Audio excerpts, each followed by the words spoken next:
Hey, board gamers, BJ from Board Game Gumbo here, back with episode 21 of Gumbo Live, the #1 Facebook Live talk show dedicated to board gaming. Well, Alex, we're still the only Facebook Live talk show dedicated to board gaming. You're just hammering that home. I love it. That's good marketing right there, BJ. We're going to hold on to that mantle. Oh, man.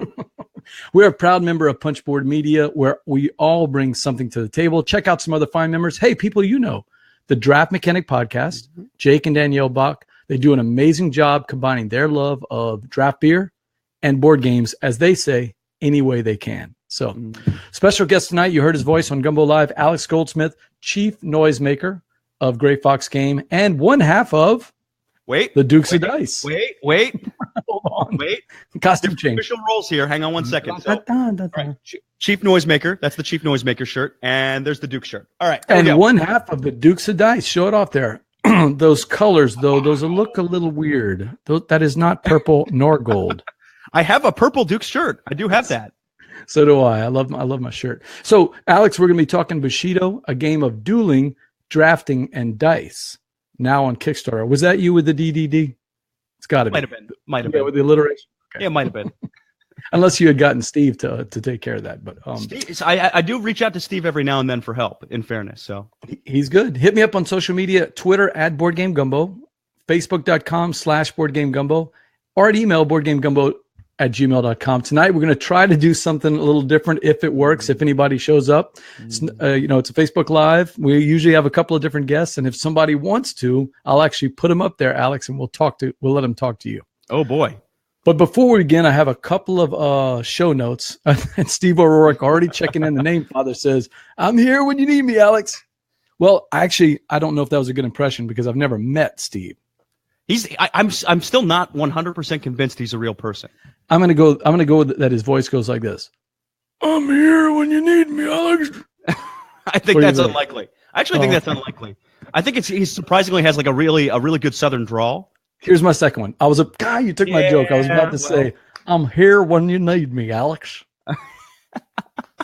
Probably not, huh? Okay. Those are not the ones I imagine. Not that I've spent a lot of time imagining voices, but hey. Some show notes for us before we begin. Upcoming guests this Thursday, Oscar Valera from not too far from Steve O'Rourke's hometown, from the Valera Boys YouTube channel. He does an awesome review channel with his son. It's very cute. So Steve O'Rourke says, "I may not even exist, y'all," but he did throw in the y'all there. So good catch. On the blog side this week, I'm going to be doing a game that I don't know if you've played yet. On sometime this week, we're going to have a deep dive on Fate of the Elder Gods. No, don't know it. From Fabled Nexus Games, Greater Than Games. That's Chris Kirkman, Daryl Lauder, and Richard Launius coming up this week. So check that out if you're interested. But let's get to our guest, Alex Goldsmith. I don't know if anybody doesn't know you. You've been on the show 3 times now, but just in case, quick elevator pitch as to Alex Goldsmith. I'm selling myself. So I'm selling myself to this crowd. Is that it? That's right. Okay. Tell Steve who you are. Well, Steve, I am a longtime board game podcaster. Started up the Dukes of Dice about 3 years ago with my buddy Sean, who was a lawyer. I was a TV guy at the time, no longer a TV guy, quit that, traveled the world, came back, and now am the chief noisemaker, title I made up over at Gray Fox Games, meaning I talk a lot about our games and pretty loudly because I'm a pretty loud guy. And you've got your Gray Fox shirt on, so it's appropriate right now to talk about Gray Fox. We're going to be talking about Bushido in a second, and before that, I want to talk about PAX U. But first off, if we can go off script, just talk inside baseball. Let's hear it. So I've never worked for a game company before. You're working for one, and you're doing what looks to be a successful Kickstarter campaign. You guys have already funded, and I saw you got a nice little bump over the last 2 days. So congratulations on that. But let's talk about my idea of what it's like to be a Kickstarter dude running a campaign. Okay. And you tell me if this is correct or not. Let's see it. So check yes or no as we go through. Got it. Alex, a day in the life of a Kickstarter dude. Okay. So first thing, I think, I'm sure that every Kickstarter guy like you on this project, you've got to be focused. Right. Always. So you wake up in the morning. Yeah. Working out, right? Yeah. Not enough. I wish. I need to hit the gym. I mean, there's a little something there. I don't know. There's something. There's a little something there, but I need to get back more in the gym actually. Second step. Okay. Play Bushido until noon, right? I could do that if I needed to be clear. I could do that. All right.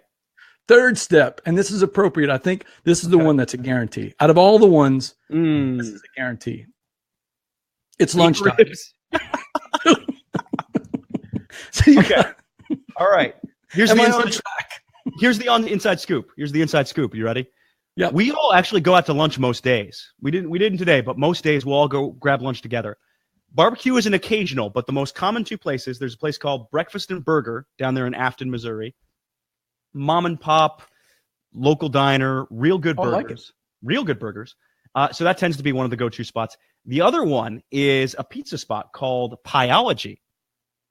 And Pieology is a custom pizza joint. It's sort of like a Chipotle or a Subway for pizza, but like good pizza, like good pizza. Like you walk down the line and you tell them what you want, right? Exactly. Yep. Yeah, we have Blaze Pizza is a big Southern chain. I think it's going nationwide, but you just walk down the line just like a Subway and say, I want this, and this, and then they throw your pizza in an oven.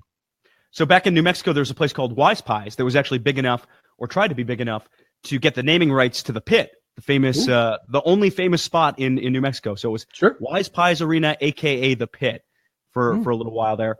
They did the similar thing where they had kind of like a Quiznos oven for the pizzas. They kind of slowly go through there. That was not good pizza. These are good wood. I don't know if it's brick oven or what, but good, solid, legit pizzas. Blaze, big giant brick oven with the fire going. I mean, it's nice, but it cooks pretty quickly. All right, number 5. Of course. Oh yeah. Count the money rolling in. Yeah. And of course, last, it's been a long day. You've put in your work as a Kickstarter dude, as the chief noisemaker. Wave to Josh on the way out to the pub. That's assuming Josh isn't joining me at the pub. It's true. Yeah. So how close was I? Is that a typical day for a Kickstarter dude? Oh, man. Yeah. Every single day, pretty much that. It's wake up, play Bushido, no other work tied to that, and then that's about it. What are you saying now, Steve? Steve says the alarm goes off. Am I playing Candyland? Am I playing Candyland here, Steve? Slides down the chute to the gun drop mountain. Is this like Chutes and Ladders mixed with Candyland? What company am I working? I'm not. Come on now. Okay, so if we're get wrong, a Champions of Midgard reference in there. We couldn't get a Deception Murder in Hong Kong reference in there. We got to go Candyland. I'm still waiting for our Gumbo promo card, by the way. But right. But if we're wrong, what is it? What is it like running a Kickstarter campaign? It is, and I haven't talked about this on the podcast yet. I probably will talk about this a good amount on the Dukes. It is the most nerve-wracking thing, especially at launch, because at launch you're really excited, but there's also some uncertainty because it's not exactly pre-orders. You don't know how many people are going to jump in on this thing. You don't know what the interest level is. Did you do enough to get people's attention? And this is a different one for us in that it's unlike the last two major Kickstarters we ran, the Champions of Midgard expansions, the Deception expansions. This is a completely new game. It's not a known title.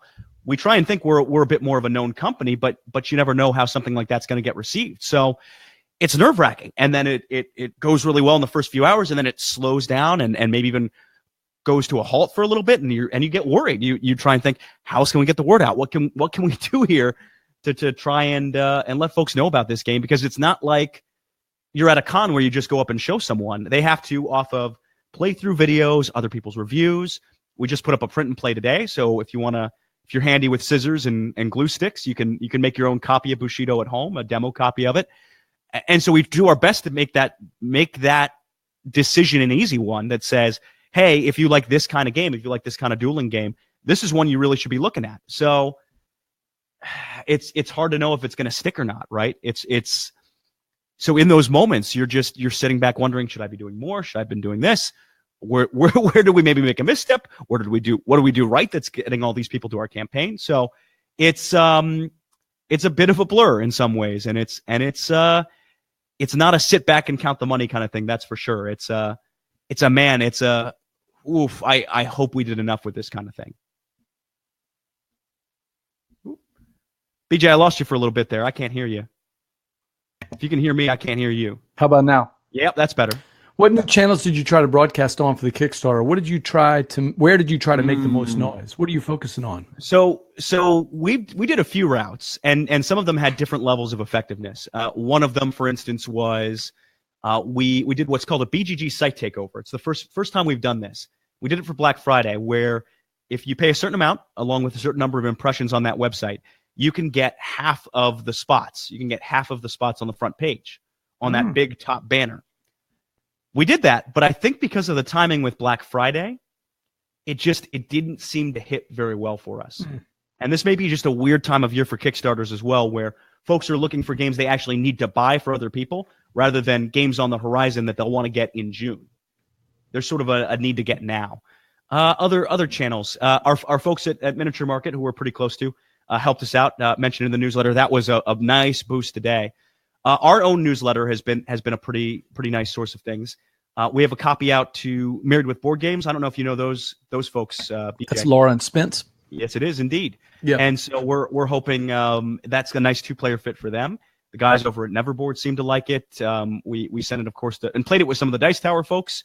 That seemed to get a good reception, though they tend to do less on the Kickstarter preview videos. I think they're trying to ramp that up, but not something they're going for now. We're currently on a number of podcasts, so trying that out. The big thing we're still trying to get, because we think it's going to be a good fit with the Magic community, the Magic the Gathering folks, just based on the nature of the game. The big thing we're still trying to do is get one of those folks to pick it up and talk about it. And midway through a campaign, that can be a little tricky to do. We've got the prototypes ready to send if we need to, but if anyone has any suggestions of folks in that Magic the Gathering crowd, that's an area we're looking to branch more into. Beyond that, it's silly little things like I did pretty recently for this. I made a personality quiz for Bushido, because at the core of the game there are 5 schools. There's fire, earth, wind, water, heart. Nope, just kidding. Shadow, baked into the game. And I created a personality quiz to what style of fighter are you, based on these kinds of questions. That's cool. What kind of school should you play? Well, yeah, BJ, because I checked my backer list and I checked it twice to find out whether our good host here has been naughty or nice. I'm looking. I've got you guys coming out on crowd surfing, and I typically invite people to tell me what they think about this project and whether I want to plug in or not. I'm definitely looking at it. I just busy last week, but come on now, BJ. BJ. I've been checking out the project. I absolutely like it. And I like what you call it, Samurai Highlights 2045. Yeah, I will say that Josh at a certain point got a little annoyed because he's like, "Look, I know you love Baseball Highlights 2045, first mention of the episode, technically. That's right. I think. I know you love that game, and by the way, I appreciate you having a copy, spreading the love right above your hat there. Oh yeah, nicely done. Yeah, that too. That's in the top 10. Both fantastic games. Have not played New Bedford, so I can't speak to that. Where was I? Yet.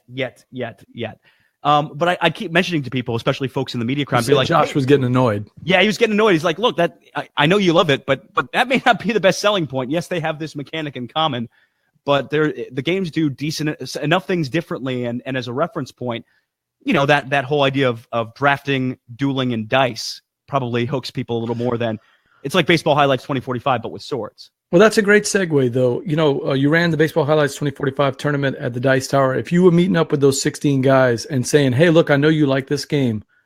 This is another game like it, but it's not the same. That would be like saying Clank and Tyrants of the Underdark are both deck builders. They're the exact same game. You and I both know they're not the same game at all. They just have deck building as a component.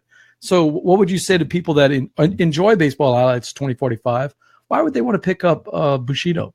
I think you'll find a lot to love here. I really, really in general. Part of what I love about Baseball Highlights 2045 is when you're making your team, you have to adjust to what's out in the market. You can't just set your strategy before you even start playing. You can't pick a path and then I will go down this path no matter what. You can't do that. You're going to lose because the right cards aren't going to come out at the right time. The whole key to that game is finding synergies, finding things out there that play well together and mix well together and build a nice team around that. With Bushido, all of that building is done right up front in a cool way. You can't choose what you're going to go into that duel with exactly. What's going to happen is you're going to deal out 4 cards at a time. 1, 2, 3, 4. I pick one, you pick one, we get rid of the other 2. So, and I have what's this? I happen to have a deck right here. Hey, wow. Hey, how about that? Ding! Ding! You might get, let's say you wanted to play Shadow School cards. You might get one of these guys. You might get a Mumashi Strike out there, and you might see a Quick Feint out there in back-to-back turns. You might have the chance to pick them. or a nice Tashabishi. But there's a chance, just based on how the deck's constructed, you won't see a shadow card the entire draft. It's one of the 5 schools, but you may not see it at all. You might have to build your deck around something like a water deck that's more counterattacking. You might have to build it around fire, which is pure offense and trying to overpower and overwhelm your opponent. You might have to build it around something like earth, which is more steadfast and defensive and good at longer term plays. And you might have to rely on something like air, which is that's water. Hang on one second. There we go. Air, which is more of a dodgy school. It's more of a trying to avoid folks and stay nimble and stay light on your feet. The one thing you can do is once you've drafted that sort of team or those technique cards, picked 5 of those to build up your hand, you have choices of weapons. So you can pick the weapon you can bring with you into battle to make that all work well. So in the base game, we have Kusarigama, you have an Otsuchi, nice big hammer. That tends to be a good defensive weapon. You have a katana that's more offensive, Jumanji Yari as well. And to go back, you have the Kusarigama, which is more of a dodgy kind of weapon. So you're building all that up front, but then depending on how the dice roll during the course of the game, which is not a long game by any means, it's maybe once you're actually rolling the dice going toe-to-toe, typically around maybe 15 minutes or so. It's using those synergies that you built early on and trying to find a winning strategy with that combo of cards. And would I posted about the game on one of my favorite Facebook sites now, the group called Gateway and Filler Games. I saw that. Would you say that this would be a good fit for those people? I don't think Gateway. I wouldn't call it Gateway. And I think for filler, I think the only way I'd call it filler is if both players really, really know the game. Okay. It's not a long game by any means. We're talking a half hour for a playthrough at most. Well, that's a good filler. Yeah, it's a decent enough filler length, but I mean, there's just 2 players. When I think of a good filler, I think of something that can accommodate a number of people pretty flexibly. True. Because you don't know how many people are going to be waiting. Yep, exactly. You can add people in on the fly. There might be short rounds. So it's I don't know if I'd say it's a great fit for that. Filler plus, because filler it's plus. Geared toward 2 players, yes. But it fits within the time frame. I mean, it doesn't sound like there's a big load of setup. It's fairly easy to do the setup. Nope. Seems to be fairly portable. That's another bonus for a filler, right? You're going to need to fill time because I just spilled a bunch of water on my table. Hang on one second. No problem. BJ from Board Game Gumbo here. Board Game Gumbo Live, episode number 21. I've got my buddy Alex Goldsmith from the Dukes of Dice and from Gray Fox Games. And we know he's from both of those because he's got 2 different shirts on tonight. He's got the Dukes of Dice shirt and he's got the top of it. He may have shorted out his computer tonight. So, Steve, if you have a camera, we may need you to come in and pretend to be Alex Goldsmith tonight. Did you really spill that much water, Alex? He's looking pretty slick there.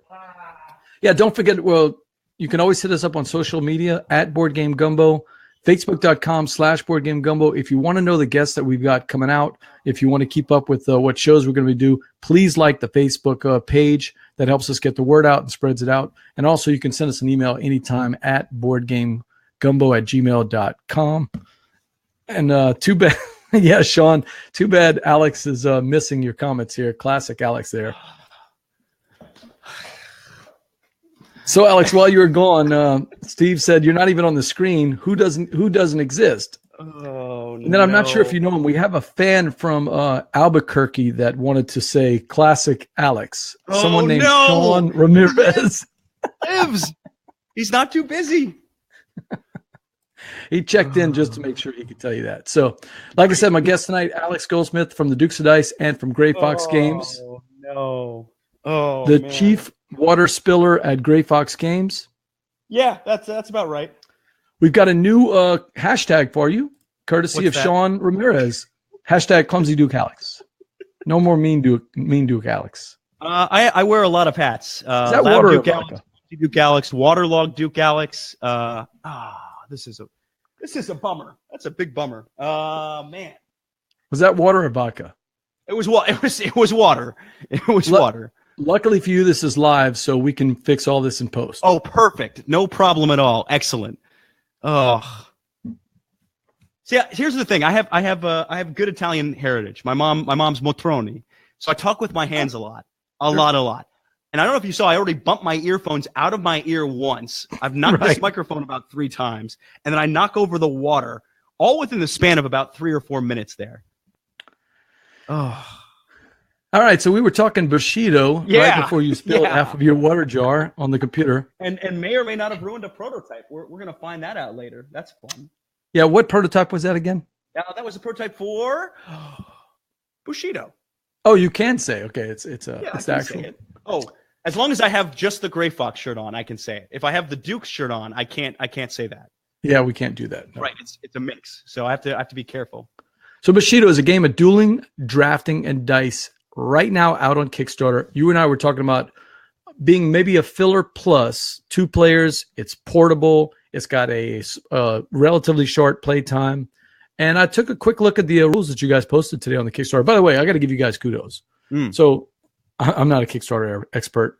I have backed probably 1/10 of the Kickstarter games that Sean has, but I follow tons. I'm just a Kickstarter nerd. I love following Kickstarter. I just don't always back every single game. But I'm very impressed, man. You guys are very focused on response. It's like question. There's Alex or Josh or somebody else posting as a response. And I think the world of campaigns that give a lot of feedback. I read a I don't know if you've seen this yet. There's a story about the guy who did Fog of Love. You guys familiar with that one, Fog of Love? I am anxiously awaiting my copy to get here to St. Louis. So he did a really long, heartfelt post on Reddit this week talking about how his fans were upset that it's getting to Walmart before some of the Kickstarter backers are getting it. And he talked about the struggles and what happened. But at one point, he was literally devoting 100 hours a week to his full-time job, his family, and this board game. And with his anxiety was shutting down on the comments, like no talk at all on Kickstarter. And I get that you can get overwhelmed and you just want to back off. But the board game community, and look, there's jerks on the Kickstarter community. I've seen it in action. But I mean, what was going on with that Downfall project was just crazy. But I'm a big believer that if you give communication to the Kickstarter people, to the community, and you just let them know what's going on, good or bad, people will work with you on it. I really do. And so I'm impressed with the communication it has. Where does that come from? Is that coming from the top down, or is that something you're bringing to the table? I think that's something I'd be doing anyway, but to be 100% clear, that has absolutely been a Gray Fox thing even before I got there. Shane has been big on trying to be as transparent as we possibly can be, on trying to let folks know what's going on. And with the Champions of Midgard expansions, before I got to the company, that had to be a big thing, because there were production delays, there were production issues, there were logistical delays with some of the fulfillment partners. And so when you have all of those things combining, you have to be transparent. You absolutely have to communicate, because if you don't, it's not going to get any better. That storm isn't going to calm down. If anything, it's going to get worse. And quite frankly, folks who are backing us on Kickstarter are showing a lot of faith. We're asking folks to put money up front, hard-earned money, on a game that they could be putting towards a game that they could have today or tomorrow, and they're putting up something that's speculative in support of our company, in support of our project, in support of this game. However they're supporting, they're taking money out of their pockets and trusting us with it, and trusting us to deliver on something that's going to be fun and playable and really nice. And so we want to answer every single question we possibly can. We want to get out print and play files to folks so they can download, print those out, and try it for themselves. We want to do something like we're doing tomorrow night, right around this time. We'll be doing a Kickstarter live where Josh and I will play through a round of Bushido and answer questions there. So that'll be right there on the Kickstarter page. Speaking of questions, Steve O'Rourke has a question for you. Now, apparently Steve is good with his fingers but doesn't want to join the show, and Sean apparently stepped off already. Wouldn't that have been cool to have you two guys right here on Gumbo Live for a first? Wouldn't that have been awesome? But I mean, hey, if you can hook him back in, man. We'll see. I'll put the link on Twitter, so all he has to do is all right. and get right in. I know he's got a phone. So anyway, Back to what Steve said. Any ways you are considering leveraging social media when people spread the news? Some way to give a promo or upgrade for backers based on shares, tweets. I saw you guys change the reward levels today, and so not the reward levels so much. Not the rewards. I'm talking about the stretch goals. Sorry. Yeah, stretch that's right. Goals. Yeah. I apologize. I had the wrong word. So maybe you could address that with us, Steve, about the stretch goals and social media and promoting the game internally with that grassroots effort from the Kickstarter contributions. And quite frankly, that's going to be where that's going to be best for both us running the campaign and best in general for, I think, folks discovering this game. When people are genuinely excited about something and they're not being paid to be genuinely excited about it, it's going to come across a lot better. We can do our best to make people aware of it, but if people aren't passionate and excited about it, that's going to be a problem. That's Kickstarter. That's crowdfunding. That's building a group of people excited about what you're doing. And so, yeah, one of our stretch goals is if we get 100 shares or tweets combined on a couple of posts we've designated, we will unlock 5 exclusive cards, a new school for Kickstarter backers that's exclusive to Kickstarter. I know, BJ, you were asking what's exclusive to Kickstarter, and a lot of that's going to ultimately be dependent on how many stretch goals we're able to hit with this thing. So what if I can get you to do 100 hours of Gumbo Live? What would be the stretch goal there? Okay. Consecutive. Consecutive. I don't know if that's a good thing. Is that a reward or is that a punishment? That might be the punishment. Yeah, I was going to say. Yeah, so you guys changed up the stretch goals. One of the ones you talked about was the sharing the likes, but you also added some. And look, when you see the video on crowd surfing, at that time I didn't know it because I did the video on Friday. I had no idea that you guys were going to add some stretch goals. I talked about that. I wish they would show more of the stretch goals because I like knowing what they are. So, and unfortunately, I've already sent the video in. But BJ. Although, you know what? Tom's on the Dice Tower cruise. He probably hadn't seen the video yet. Maybe I can do some editing. Anyway, tell me about the stretch goals. What do you guys got planned? Sure. I can't tell you everything we have planned, but I can tell you what's on there now. Sure. So first one up is a pretty simple component upgrade, but it's taking it from screen printed dice to laser etched dice, stepping it up, higher quality dice. I think folks tend to like that. That's stretch goal number 1. After that, we start unlocking more weapons. So base game currently comes with 4 weapons. As I mentioned, you have dodge, attack, all around, but mostly attack, defense, specifically defense tokens. We have a couple of new weapons coming that you guys will see a little more about. Well, I mean, it's on the campaign, and I'm trying to remember off the top of my head. Oh, it's going to kill me. Another one is a sword. It's a different kind of sword with its own special ability, unique power. And this is going to kill me. Oh, the Odachi and the Tetsubo. The Tetsubo is the one I remember offhand. That's a nice club. What's the Odachi? Odachi? No, you got it right. I got to refresh my memory because here's the thing, and even Josh does this, and Josh helped develop the game. When you have the Otsachi and the Odachi and the Otsuchi, you get those mixed up all the time. Yeah, that's close. All the time. So I'm going to pull up updates, and then I can look at it real quick.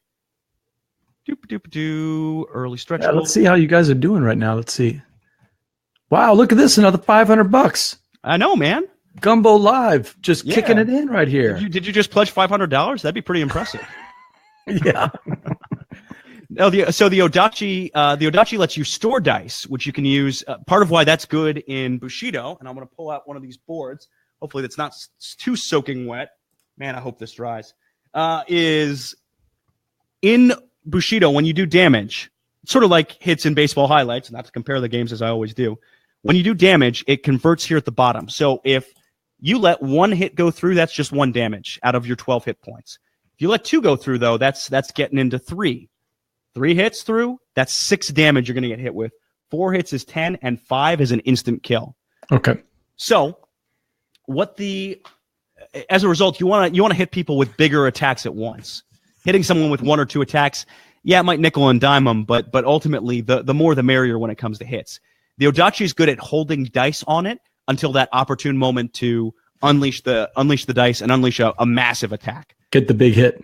Get the big hit. So that would be one of the strategies. Somebody that wants to play for the big hit, then, right? Absolutely. Well, yeah.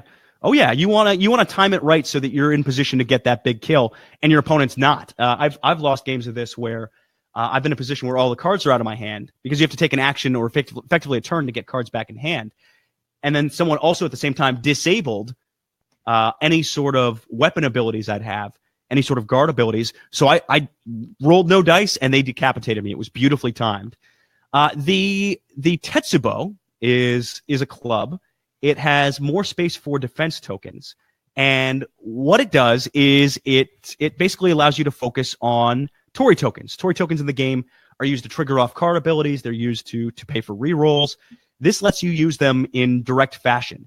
You can use them to do direct damage when you reroll dice. So it's encouraging you to save up those Tory tokens and chip away slowly but surely at your opponent, knocking them down with direct damage, stuff that they can't do anything about. It's also something the water schools are doing, direct damage. So, yeah. So on the decks, I'm assuming that this is not an LCG, a living card game. This is, if I spend the $25 for that sounds right. The base pledge, $25. Yeah, plus shipping. $25 plus shipping. If I buy this here, yep, I bought everything that I need to play this game. Absolutely, right? 100%. For two people. Okay. Yep. I'm not going to have to worry about waiting on next month's shipment to increase the deck size or do all that, right? Right, and because of the nature of the game, this isn't like your LCG where you need to buy multiple core sets or something like that. If you buy a base game of this, you can play with your friend. A big part of that is because when you have those cards into the game, you're building your deck on the fly. You're building out of this same deck of cards. You're not building, okay, I'm going to draft a bunch of these and build the best 5 I possibly can out of these. So you're looking at picking the 5 on the fly. Hey, Jay Peak, one of the guys that's really active on social media. Hello, Jay. Thanks for watching Gumbo Live. He says, I'm looking forward to getting my paws on Bushido. I've already got a couple of ideas to feature it on, 15 pieces of flair. Best of luck with your Kickstarter. Hey, Jay, if you need to get in touch with Alex about some pictures or some insight on the game, how does he get in touch with you, Alex? Yeah, pretty easy. If you tweet at Grey Fox Games, I'll see it. If you send an email to Alex at greyfoxgames.com, I'll see it. If you send an email to Kickstarter at greyfoxgames.com, I'll see it. If you tweet at AlexG_human, I'll see it. Probably actually later than those other methods. So any and all of those are perfectly fine. Yeah, so we were talking about and thank you again, Jay, for watching the show and asking those questions. And hopefully you guys can get together on that 15 pieces of flair. Look, as you know, Kickstarter is all about grassroots and getting the word out. So going back to the LCG format, the non-LCG format, are there plans for expansions beyond the one that I had posted up there on the top? The Rising Rage expansion. Yeah, Rising Rage. It's a game that could be expandable. I think at this point we want to see how well this Kickstarter does before going any further than that, if that makes any degree of sense. There are certainly stretch goals that are going to unlock more cards. You already know about the one for social shares. There might be ones in the future, depending on how much this catches or doesn't catch. So we certainly have cards in the mix.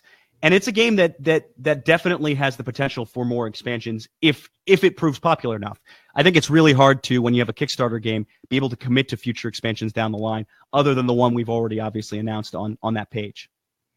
Yeah, cool. It's got extra dice, it's got extra cards, and it's $12 extra. So and more weapons too. And more weapons. That's right, more weapons and something else. There was a weapon card and what was it, a tactic card or something? What was the name of the other card that you call it? What are you looking for? Technique cards? Technique cards, that's right. Those are cards that are going to go into the deck itself. And so it's sort of like baseball highlights where you have expansions that mix into the deck and you'll see different cards depending on how that goes. And this is again a good comparison, and Josh is going to kill me for this, but with baseball highlights 2045, that's not an LCG, right? You're playing against someone with the pool of cards that's available in that game. You might add or subtract cards depending on what kind of game you want to have. You could set up the deck in different ways, but ultimately you're drafting out of that same pool of cards. This is the same way, where you're adding expansions to the potential pool of cards that might come out. BJ from Board Game Gumbo here, back with Gumbo Live, episode number 21. I've got Alex Goldsmith, chief noisemaker for Grey Fox Games, one half of the Dukes of Dice, and also future CEO of First Mention Games. Oh, okay. Got it. Is that the name? I'm going to get Steve to weigh in on that. Is that the best name we can do? First Mention Games would be instant credibility for you. All right. So next up on the show, we'll get back to Bushido. If anybody else has any questions, we'll plug it in. But Alex, you're a third-time person on the Gumbo Live. That means it's trivia time. Uh-oh. And I don't know if Steve O'Rourke, our friend, the name father, has any, but I know I've got a couple of questions for you. Okay, let's hear it. You whipped our pants last time we played the Envy game. Still a famous episode, an infamous episode, the McDonald's. I'm good at those. We've even had guests come on the show and say, "Don't worry, my game is not the McDonald's game." Oh, excellent. Fantastic. So I do have a couple of questions for you. First up, which one is more expensive? The Bushido 2 players Kickstarter edition with expansion on Kickstarter with the expansion, or a brand new Dragon's Island game at the lowest retail price. Oh, right no. You're not getting me to go there. Oh, yes. Oh, I don't. I'd have to do some research. Is this something I No, this is right off the top of your head. Which one is more expensive? Bushido 2 player with the expansion on Kickstarter, or the cheapest price I can find for Dragon's Island? Dragon Island is what did I say? Dragon Island. Sorry. Dragon Island is the more expensive one, I think. Am I right? No, unfortunately for our good friend Mike Fitzgerald, or your good friend Mike Fitzgerald, Bushido 2 player with expansion is $37 on Kickstarter, and you can buy a new copy in shrink of Dragon Island for $27.60 at Funnigan Games. Any comments, Alex? I just talked to Mike today. He's a good dude. You're killing me. I love Mike Fitzgerald. I love his game. Look, I've got his game right here. Okay, what are you doing? I've got a box of Wyvern cards, and I know that Sean has talked about it. Sean and I both have copies. Oh, here we go. Steve O'Rourke's got one for you, and I'm sure his is going to be easier than the Dragon Island one. All right, let's see it. All right, Steve O'Rourke says, "Here's the one I had for an Alex theme, which is higher." Okay. Let's see what we got. Steve. You know what? While Alex went on a trip around the world. This is true, Alex. You remember? I don't know if you remember this. Oh, but you took a trip around the world. Oh, okay. Got it. Thanks for the help. Which one's larger? Okay. Waiting on Steve, and we have someone trying to check in here. Let me see. The number of miles around the Earth at the equator.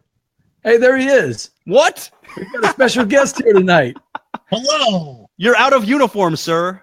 Well, I'm out doing errands, and when I say errands, I mean a beer and wine run. Okay. BJ from Board Game Gumbo here live. I've got Alex Goldsmith and Sean Ramirez. Hang on. We're going full Dukes here. You got to go back to the Duke shirt. Full Duke Sean shirt. Ramirez from the Dukes of Dice. Sean, what's up, man? What's up, buddy? How you doing, BJ? You have been incognito lately. We were just talking about that. It's good to hear your voice. Yeah, no, it's good to be here. I don't want to steal any of Alex's thunder. And I'm on a limited timetable here.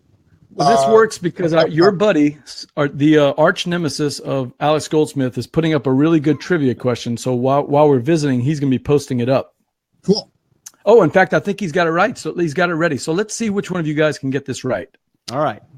Alex went on a trip around the world. I don't know if you know this, Sean, but for about 4 months, Alex left. You know what? Could be. For all I know, that whole time period was a big blur. 4 months. So Sean and Alex, which is larger? The number of miles around the Earth at the equator, or the number of designers listed on BGG? Man, Steve bringing the heat. I hope it's the equator.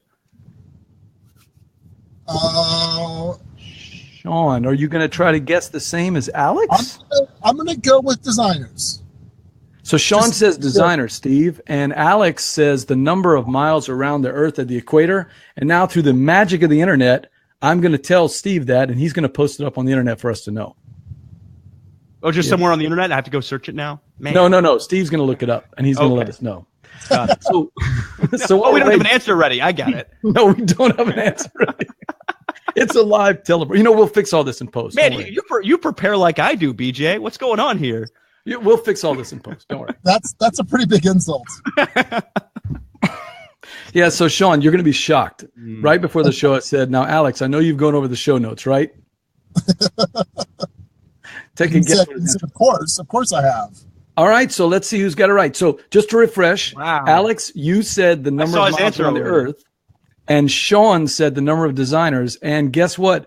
Sean Ramirez, you're the big wiener here on Gumbo Live. Designers 25707, to 24,901 for the number of miles around the Earth of the equator. Now, frankly, that shocks me. That many designers on BGG? That many folks who think they're designers, I think, might be more accurate. All right, I've got one more question. And Sean, I know you're probably going to have to check out because I see you're driving and hopefully you're paying attention. But here's one good question for you. I'm never looking at the camera. I'm just. I've seen you look at the camera. Whoa. So quick question, Sean and Alex. Quick question. Which one is the greatest number? The maximum number of ribs in a St. Louis-style barbecue rack of ribs, or Sean's current list of tens on BGG? Oh, interesting. Oh, the ribs. Yeah, Sean can be harsh. I'm going to go with ribs too. Although Sean has some insider information on this one. Okay, but here I have updated my D ownership line. So it was Pride and Terra Mystica. So I think I have like 4 or 5. So Sean is correct, and Alex, you are correct. Sean's current list of tens on BGG is less than the number of ribs, but he's not quite right on the number. It's 13 for St. Louis style ribs, between 8 and 13, and 9 current tens on BGG. Oh, what? 9 of those. Now, I did not do the research on that. That's Steve O'Rourke that says you have 9 listed on BGG. I'm going to do some independent fact checking now. Hang on one second. That's fake news. Fake. Let's see how fake this is. Sean, I'm going to list them for you. Yeah, you absolutely have 9, at least 9, 10 scores. But it also counts 9.5s in that too. So if you actually click on that, it counts 9.5s. Okay. So hang on, I'll read you the actual 10s. You have 5 actual 10s. Code names for you is a 10. Yes, absolutely. Oh, okay. Absolutely. Amazing. All right. Kemet is a 10. I understand that one. Wait, which one? Kemet. Yeah. Kemet's a 10. Your former number 1 game. No, current number one. Still current number 1. Current. Former, I'm right. It was the former. It's now the current. Yes, you are correct. Okay, fair. Pandemic Legacy Season 1. Yep. Terra Mystica. Yep. And Zulkin. Okay, yeah. You have 4 games that are 9.5s. Scythe. Twilight Struggle. Castles of Burgundy. Oh boy, that's terrible. That should be a 10. And Android Netrunner. That should probably be a 10 too. Now, the fact that Scythe is lower rated than Codenames is the one that bugs me most out of that list. But it needs to be updated. I was going to say, yeah. At one point, I was going to pay Mariah $40. My stepdaughter, I was going to pay her to update the entire game collection on BGG, and she just hasn't wanted to do that. The name father says, Sean Ramirez, this is your life. Hey, I'm impressed, Sean, though. You did know that you had 4 or 5 10s on BGG. That's pretty good. That sounds about right. Yeah, that's pretty good. Look, doesn't he look like Will Wheaton right there with the way the camera is showing him? Kind of. Yeah, you had a Will Wheaton face going. With some of the shadows, it's sort of Will Wheaton meets Phantom of the Opera. Oh, okay. Yeah. Can we sing? We can sing. You want to? You want to sing? You know what? Let's not do Christine. You're Christine. I'm the Phantom. And we'll do Angel of Music. Let's do it. In sleep he sang to me. Okay. Hey, first for Gumbo Live, we have live singing from the Phantom of the Opera. Okay, one last question, Sean, before I let you go. Okay. One last trivia question. Yep. Let's do it. So far you're in the lead. You guys tied on the second one. Yeah. Famous Dukes. Are there more Dukes original? I'm calling them original, you 2 guys, and honorary, in the Dukes of Dice or in the Naismith Basketball Hall of Fame? Now, Dukes is in first name Duke or people from the university, right. Duke University? Duke Blue Devils. I'll clarify for you, Alex. Okay. I'll clarify. Duke Blue Devils versus more original and honorary Dukes. So this requires another piece of information. Who are you counting as original and honorary Dukes? Suzanne, that I will not answer. Myself. Oh, okay. All right. I want to see if Steve and I got it right, because a trivia question for me and Steve. Steve and I did a lot of show prep here, man. Oh, of course, obviously.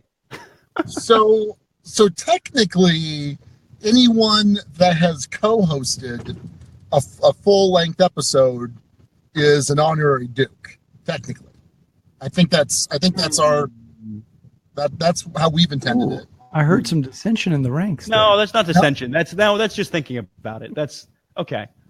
I can see that. So let's see, Alex, you were gone for 14 weeks. Oh, is that all? Just 14? So there's at least 14 or so honorary Dukes there. I'm going to say Duke. I'm going to say there's more Dukes. Well, remember, though, you had some local guests who overlapped. You had some local guests. So I'm saying at least 14. Is Grumpy Matthew an honorary Duke? Yes. Yeah. He's done reviews on the show. He counts. Wow. I'll tell you, Steve and I were way off. We counted five. We counted 5 Dukes. Oh, okay. We came up with Alex, Sean, Raquel, Suze, and Dan. Oh, yeah. I vaguely remember you guys telling Dan King he was an honorary Duke. I may be wrong. That sounds like something we would do. Yeah, I think so. But I think technically Raquel is a Duchess. She's chosen to go the Duchess route. That's true. Yeah, that's true. But Suzanne prefers Duke. Yes. So just curious, Alex, the sports guy. Well, or should I go to Sean, the sports guy? Yeah, go him first if you want. Who knows how many Duke Blue Devils are in the Naismith Basketball Hall of Fame? Any guesses? Is Sean taking this? Am I taking this? Who's taking this? I'm not taking this. Oh, okay.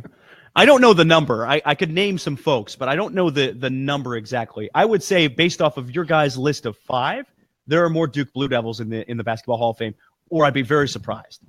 So there are less Duke Blue Devils in the Hall of Fame. There's only one, Christian Laettner, for the Dream Team Olympics. Wait, Coach K hasn't been inducted? Not in the Naismith Hall of Fame. College basketball doesn't have a Hall of Fame yet. You would assume they would be in those, but no. That was a trick question for you. There just aren't any Duke Blue Devils yet. Other than Christian Laettner, and that was for his work with the Dream Team in the 84 Olympics. Man, this is dangerous. I'm falling asleep while driving here. This is. Well, Sean, thank you for coming, man. I appreciate you joining in, and hopefully maybe we can have you as a solo guest. Yeah, I don't want to share any more time with Alex, so that's fine. That's all right. It's already my 3rd time. It's all right. I care about our folks in the Duchy. Wait, this is your 3rd time? I thought this was your 2nd time. No, number Holy 3, cow. my friend. Number DJ, 3. you're scraping the bottom of the barrel here. Come on. Well, no, actually, he's only been on 2. The other one was a guy named Peter Parker, was on the 2nd time.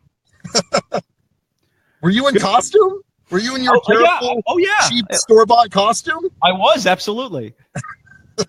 The entire episode. Right, well, it's good talking to you guys, and try not to have Alex shill too much. Yep. For Gray Fox. Well, I do ding. That's fine. But I make him wear the shirt every time he goes Gray Fox. He actually covers up the Duke's shirt. So there we go. Perfect. That way we can tell when he's shilling. Yeah, absolutely. Right here, so we're good. All right, Sean, we'll check you later. Good luck with the show. That's Sean Ramirez from the Dukes of Dice. Good luck with the podcast, man. All right, thanks. See you guys later. Bye, Sean. Hey, so I just looked it up. Coach K is absolutely in the Hall of Fame. Oh. Which one? The Naismith Basketball Hall of Fame? Yes. Ooh, maybe I went to an older page. Oh, my friend. So there's 2. I will shoot you the link on Facebook right now. Yeah, send that to me. There's 2. I must have missed that. Whopaul.com's Hall of Famers. Doesn't it shock you, though, that there are no other Duke Blue Devils? Because I know Grant Hill's probably one that's going to make it someday. But no, he'll definitely be in there. That's for sure. Yeah, that's interesting. I guess maybe they just weren't enough on the map until recently enough. But there will be more coming. That program is too good not to have more. So, BJ from Board Game Gumbo here, Gumbo Live. You just heard Sean Ramirez, but we still have Alex Goldsmith, chief noisemaker of Gray Fox Games, and one half of the Dukes of Dice. Last topic for the night, Alex. You've been to PAX U and you've been to BGG, so you're one of the few people that have seen both sides of the fence. I've been to PAX South, but that wasn't a tabletop-only convention. Right. PAX Unplugged was all about tabletop. compare and contrast them for me. Somebody that hasn't been to a convention, which one do you think that they should go to? Interesting. For a first-time convention attendee, I think to me it depends on how into the hobby you are. I think there's a good chance to have fun at both because both are pretty strong playing conventions. I think the trick is, though, that BGG Con is definitely geared more towards folks who are harder core, the folks who have built up a bigger collection or have played a lot of games or more in the industry. It's geared around play, too, so you'll be playing a ton at BGG Con, no doubt about it. But if you're a newer gamer, more of a gateway entry-level gamer, it's going to be, I don't know if it's going to be tough, but it's not quite as good of a fit. Whereas PAX Unplugged was pretty well geared towards the newer gamers. You had tournaments for, say, Champions of Midgard. You had tournaments for, you had a number of tournaments. I mean, you had those kinds of things. You had hot games areas, but the whole feel of it, the whole vibe of it, and certainly the kinds of folks we were seeing in our booth tended to be more inexperienced gamers at PAX Unplugged in general. Not everyone, obviously, but in general, that crowd was a little different in that way. PAX Unplugged is definitely a bigger convention in terms of attendance, just because the tickets aren't quite as limited. I'm curious to see what's going to happen with it next year. I think it has potential to get even bigger and be more of a focal point. My hope is they won't be on the same weekend this coming year, so that folks don't have to choose. I know publishers don't like to choose, but when you have publishers of a certain size, sometimes you have to choose. So yeah, so supposedly they're moving it to the week after Thanksgiving. I think that'll help. You know, the rumor was that there was about 25,000 tickets sold for PAX Unplugged. I believe it. Did it feel like that there were that many people? It did in some senses. Now, I will say, even though it was primarily board game focused or felt that way, there was a pretty hefty RPG presence there as well. So the Unplugged applied to more than just board games, whereas BGG, as best I can tell from 1 year of attendance, so don't quote me fully, is far more, is closer to 80%, if not more, board games, whereas PAX Unplugged seemed more 60-40 board games, if I had to guess, or somewhere in that ballpark. So some of the crowds I didn't see, one, because I was tied to a booth most of the time, but two, because they were more in the RPG sections, which were kind of, in some ways, separate from the main board game crowd. Yeah, so I was thinking that same thing. The influx of both of them is going to make it a little bit bigger because I haven't been to BGG, but I don't think there's that big of a RPG component as there was at PAX U. So if you're not the first time gamer, what if you are a seasoned gamer, like like the two of us who have been to some different conventions? Which one would you recommend for that person? I think BGG Con is going to be your place. I think you're going to meet far more folks in the community. This year at PAX, because folks had to choose and wanted to check it out, you had folks like a Tom Vassell, a Dan King over at PAX Unplugged. If they don't have to choose, they're probably going to be at both, I would have to guess, or there's a chance they will be. Yeah. And in general, you're just going to meet more folks you might have interacted with online. You're going to play the new hotness. There tends to be, with your badge, you get a certain number of games. The play area, for instance, at PAX closed at, I think, midnight. You could probably still find games elsewhere, but it wasn't an all-night affair. BGG Con, that's not the case. BGG Con, if you want a game, you're going to be able to game. And you're a late-night gamer. How did that affect? Don't you like staying out late playing games? Oh, yeah, right? Absolutely. I think it definitely closed my window for when I could get in new plays. I didn't get in a ton of new plays of stuff. That's Steve checking out, by the way. Steve O'Rourke has to take off. So thanks again, Steve, for all the help in the show. He always makes it great every week. So bye, Steve. Yeah, so midnight is that's something that I think they're gonna have to learn. That is typical though. When I was at PAX South, I want to say the game library closed at like 10. You had to get those games back in, and it's just a different format with PAX. I don't want them to change necessarily because what I've heard is that they actually brought some good things to a convention, kind of thinking outside of the box. Hey, we don't have to be like Gen Con or BGG. We're going to do our own thing. We already know how to do a convention. Let's see if we can bring that to the board gaming side. So I don't necessarily want them to change, but I want to play games after midnight if I want to. If you have to pick, if you or I have to pick, and going as an attendee, not necessarily as an exhibitor, I'm going to pick BGG Con any day. Are you planning on being at BGG next year? I think for work, I'm likely to be at whatever major convention there is. So if they're on different weekends, I'm likely to be at both of those cons.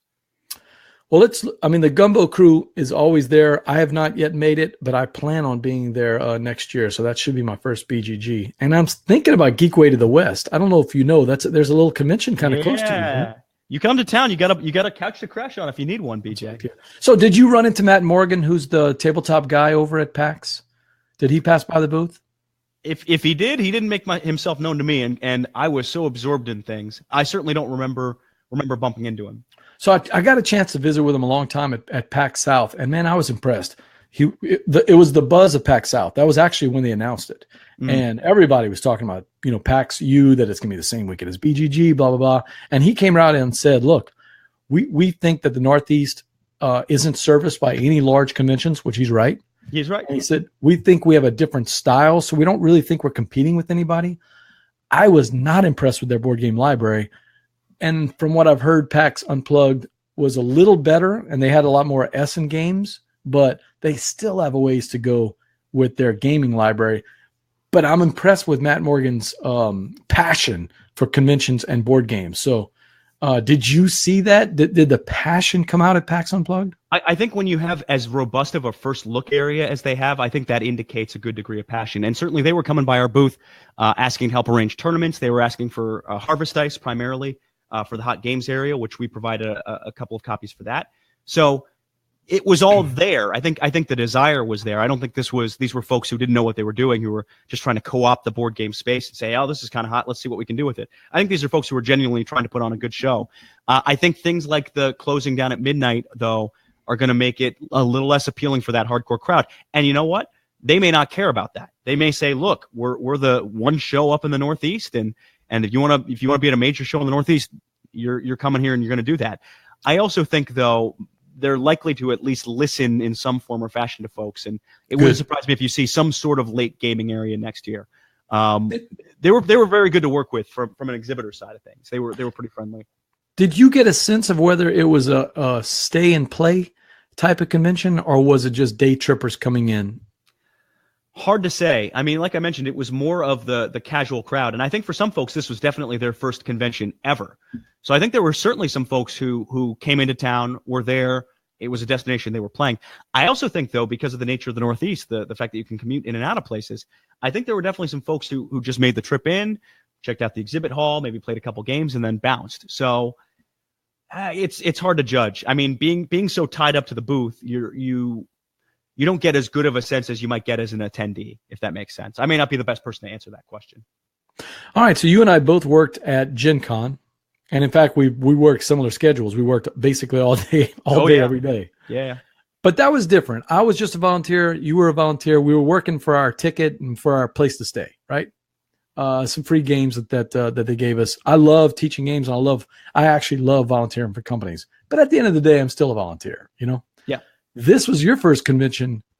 You've now been an attendee. You've been working media. You've been a working volunteer. This was your first time on the actual other side. What was that like? Yeah, man, there's a lot that goes into that. I mean, coordinating volunteers is a task, and trust me, we're grateful for all the help we can get showing off our games, and we know we're providing some amount of compensation to folks, but I mean, they're doing us a favor at the end of the day. Yeah. They're doing us a favor by showing off our stuff, by wearing out their voices, giving us their best energy, all that good stuff. So we know they're doing us a favor, but we had a group of great volunteers. We had a guy who flew in from Mexico City, who was attending PAX, was there trying to take Instagram photos with everyone. So as board game celebrities would come by the booth, he'd like get a selfie with Dan King, and he'd get a selfie with Tom, get a selfie with Z and Sam and Eric. And so he was just thrilled to be there. Great guy to work with. Name was Herbert.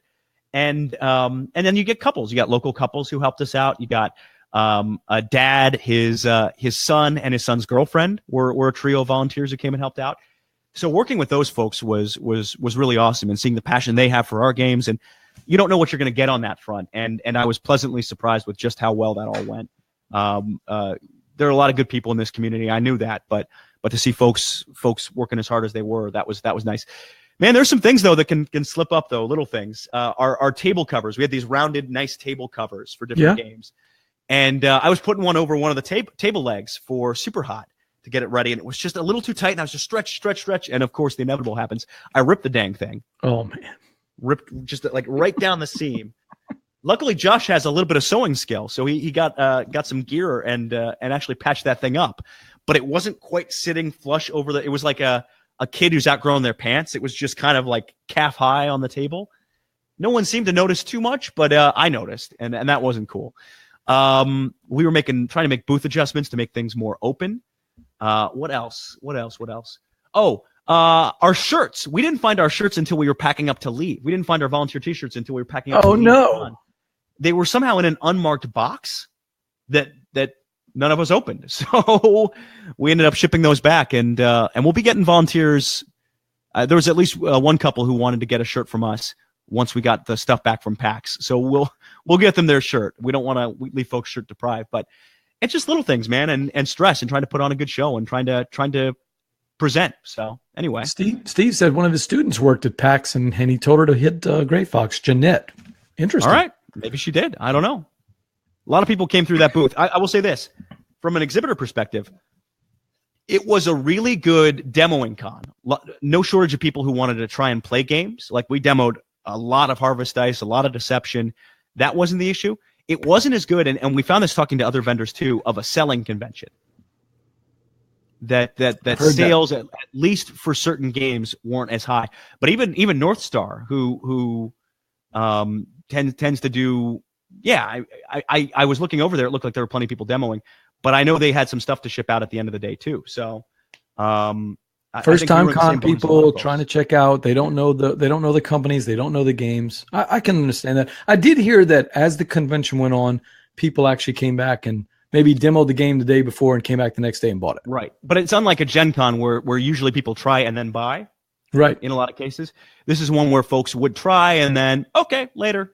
Which is totally fine. But I was waiting on the inevitable social media shots where you have the big crowd waiting for the doors to open and somebody rushes to Great Fox so that they can pick up the, something hot, or they rush over here to Stronghold to pick up the new Venus expansion. Yeah. But from what I heard, it was like, open the doors and people went, hey, let's look around and see these games. It was not Gen Con. It was by no means Gen Con. It wasn't that kind of feel for a convention, for sure. That's not necessarily a bad thing. The rush to get the 50 copies so that it can become a sellout and then no one else gets it, that gets kind of tiring, man.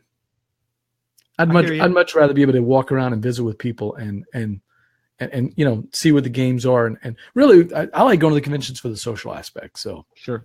I think if you were a gamer who's typically that alpha Gen Con gamer, wants to rush in, grab stuff, you could have had a field day because you had things like Alien Artifacts there. Right. Easy to get. Scott Pilgrim, which was completely wiped out of Renegade at Gen Con, that was available at PAX pretty readily. I mean, folks could get their hands on that one. Hey, was the Gaia project available or was it just demoing there? Is that a game on your radar? I have no idea. Yeah, okay. It's hard to have a radar these days. No, I know. That's the Terra Mystica new one in space. And I had a couple of friends that were looking for that one, so I wasn't sure. Yeah, so somebody could have walked around and just picked up almost any game they really wanted to. Yeah, it's pretty true. Well, I'm expecting big things out of PAX. If they can, and I don't know, they haven't confirmed the numbers yet. Maybe, hopefully by the time your show airs next week, maybe you'll have some hard numbers on the, maybe in your connections, maybe you could figure out what the numbers are. Because I'd love to really hear what their final numbers were for PAX. I know what they were for BGG and Dice Tower. They were right at 3,000 for both of those. That's a comfortable level for a convention. I never felt overcrowded at Dice Tower convention. I always felt like it was a right about the right amount of people, That's and I'm a Dice Tower Network member, so that maybe this is out of a little place of bias. I'm familiar with conflicts of interest, believe me, by this point. But that is my favorite convention currently. Yeah.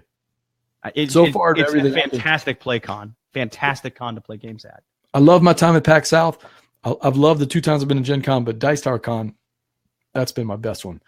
All right, well, that's it for another episode of Gumbo Live. I want to thank Alex Goldsmith, Dukes of Dice, and Chief Noisemaker, Gray Fox Games, for coming in. Hey, Alex, how can the fans reach you? Alex at grayfoxgames.com. At Gray Fox Games works too. If you're interested in Dukes of Dice, at Dukes of Dice. Sean recently gave me access to that Twitter account, which was a terrible mistake on his part.